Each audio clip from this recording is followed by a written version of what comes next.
Hello, lovely Chelsea fans and football fans. Welcome to the platform once again. And today's episode, I'm going to review Chelsea 1, Manchester United 1. A sad moment for Chelsea fans there over the weekend as we drop points once again. In 2 consecutive matches at home, we've dropped 4 points, 1-1 against Burnley and then 1-1 against Manchester United, all mid-table teams. Yeah.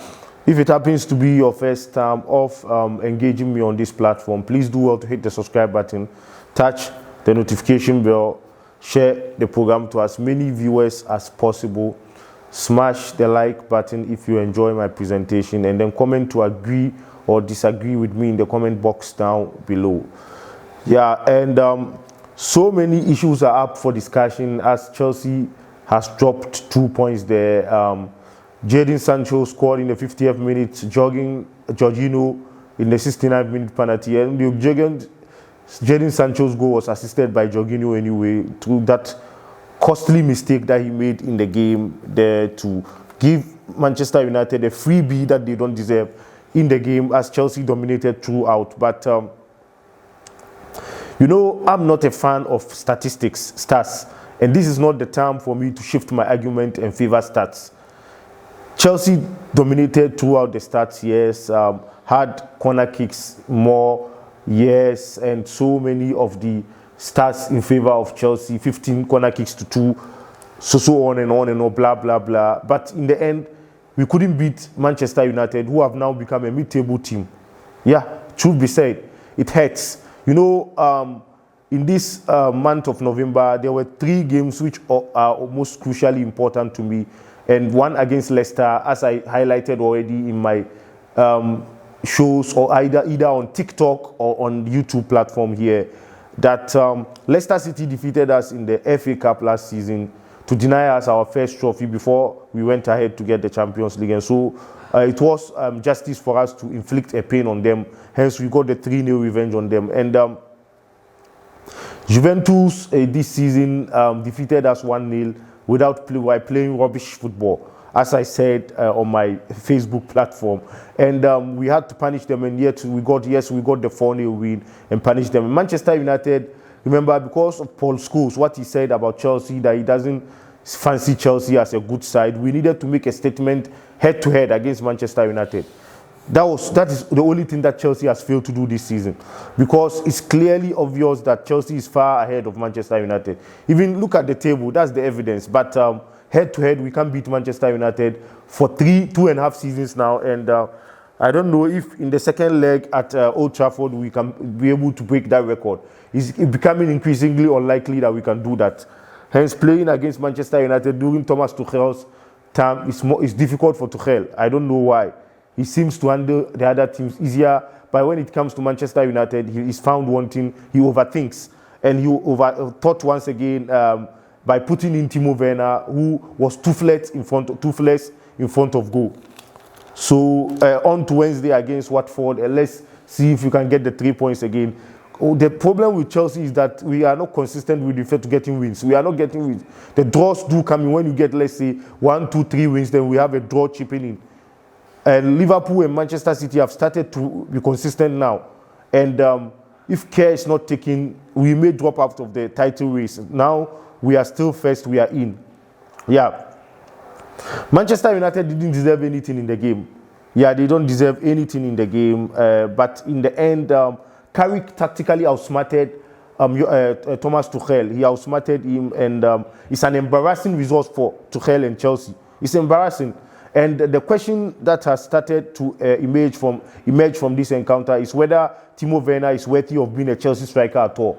And you know, when he came in last season under Lampard, it was a honeymoon season that we were supposed to become on him and allow him to settle into the team, he and Kai Havertz. But Kai Havertz has since settled into the team, even at the tail end of last season, resulting in Kai Havertz getting the Champions League winner for Chelsea. But up until now, Timo Werner has not settled at Chelsea, and the question just keeps on recurring, whether indeed he's a good material for Chelsea, and whether indeed January Chelsea should cash in and sell him and get a proper replacement, because Chelsea are not used to this lackluster performance in front of goal. He was toothless. He couldn't. Why can a striker in a game can't get even one shot on target for the goalkeeper to save? And yet he was supposed to lead the lines for us. And Thomas Tuchel waited, didn't make a substitution till the 80th minute to bring in Romelu Lukaku. One thing about Thomas Tuchel is that he seems to be having everything right, but his substitution is wrong. You are a coach, and after 45 minutes, it was 0-0, you were in the game. Instead of you to impact the game by substituting to bring someone who is more lethal in front of goal, you left Timo Werner for 80 minutes on the field. Toothless, and Manchester United were barely, you could see them defending all right, but they were barely on holiday with respect to any shot on target. They were not getting shot on target. Most of Chelsea shots were up there, off target. I think we had 6 shots on target out of 24 shots. Quite embarrassing once again. Just like the case of Burnley game that we played 1-1, 25 shots. We had about 5 or 6 on target. Same against United, who have now turned into a mid-table team. And they didn't come out to play. They went in for a draw. And so many questions have come up to whether Chelsea's scouting network or scouting team is doing a good job. Because the players that we seem to be bringing in, they are either injury or not strong enough. You see, not good enough. Timo Werner may be fit, but not good enough. Because his health record is excellent. He only recently got injured. He's not like Pulisic. He's not good enough. And Pulisic is good enough, but always injured. Hakim Ziyech is not physically built to withstand the pressure of the Premier League. You see, so when you look at Man City players and Liverpool players, you see players who are strong and are not easily injured and can sustain the pressure and intensity of the English game. But Chelsea's scouting system now, they are doing a poor work. We need to replace Jorginho too. And even questions came even prior to Chelsea winning the Champions League. Last season. That we needed Champions League cast in the mode of ACN, Ballack and Lampard, who are aggressive. Now we have N'Golo Kante. But N'Golo Kante is not always fit. So that is where we find ourselves now. Yeah, N'Golo Kante is not always fit. Yeah, so, and the issue of my agreement or disagreement with Scholes come back with this way to answer the question. I wanted Chelsea to win this game to answer Scholes loudly. Because yesterday he was happy that Chelsea dropped points rather. And he seemed to have acknowledged that Manchester United is nowhere near the level of Chelsea now. He's understood that. But head to head, I seem to agree with him that out of the 3 top teams, only Chelsea that Manchester United can beat. Yeah.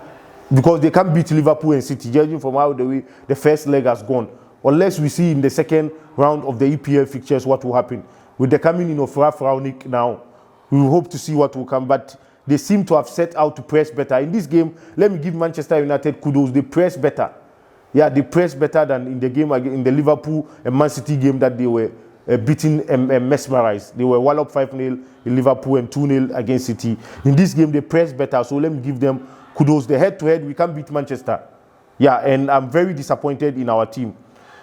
Jorginho, Alonso, and Werner. Jorginho, Alonso, Werner, Ziyech were not good enough, and they played for Chelsea like a mid-table team players. Yeah, they were not good enough. Yeah. Chelsea were getting the chances, but the end product finishing wasn't there. Kalum Hudson-Odoi, as someone said on Chelsea platform, he can be an excellent player if he improves on his end product. The end product is not there at all. Excuse me. He seemed, when he would dribble past all defenders and he would shot feebly into the hands of the goalkeeper. He doesn't shoot with punch. That he should improve on that. Other than that, he will be a fantastic player if he does work on that aspect of his game. Yeah. And I have started to minimize my expectation with respect to this season. Though we started well, when you want to win the league, you don't drop points to Burnley and Manchester United. To Liverpool, accepted with their top side. To City, accepted, but not to Burnley and Manchester United.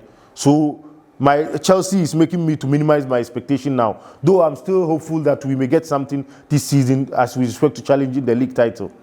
Yeah, and the substitution of the coach, I've already talked about it. It was too late and there wasn't enough time for Lukaku to impact the game.